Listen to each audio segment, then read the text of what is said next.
পুরুষ মানুষের রাগ তো বাদশা, আর মহিলা মানুষের রাগ হলো ব্যবসা বানাইয়া দেয়। কথা কথা ঠিক না বেঠিক?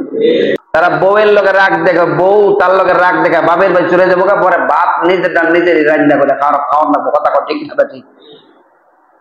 2 নম্বর, কিছু মহিলার রাগ আছে, এই সমস্ত মহিলারা রাগ দেখে কি করে জানেন? আগের জমানা চুলার মধ্যে গিয়া, চুলা আছে না যেটার মধ্যে ভাত রান্না করতে, ওটার স্বামীর লোকের রাগ হইলে গিয়া চুলা ভেঙে গেলা, চুলা বাংলা গে তোমার ভাত খাইতাম না। আবার যখন রাগ কন্ট্রোল আসে, সেই চুলা নিজেরই বানায় আবার রান্না করে খাওয়া লাগে। কথা কর ঠিক না বেঠিক? যে সমস্ত মহিলারা, পুরুষ মানুষের রাগ তো বাদশা, আর মহিলা মানুষের রাগ হলো ব্যবসা বানাইয়া দেয়। কথা কর ঠিক না বেঠিক? এই জন্য মহিলা যারা আছেন, যদি এই জাতীয় রোগী হয়ে থাকেন, আপনার কপাল আপনিই খেয়া ফেলাইছেন। আল্লাহ হেদায়েত করুক, জোরে বলেন আল্লাহুম্মা আমিন। যাদের মাথা গরম বেশি, কথায় কথায় মাথা গরম হয়ে যায়, কথায় কথায় যা মন চায় তা করে ফেলায়, তারা ডাক্তার দেখানো উচিত।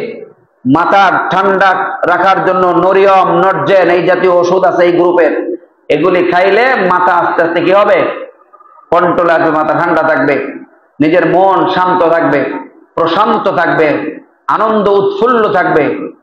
আল্লাহ রাব্বুল আলামিন এই সমস্ত রোগ থেকে আমাদের হেফাজত করুক, জোরে বলেন আল্লাহুম্মা আমিন।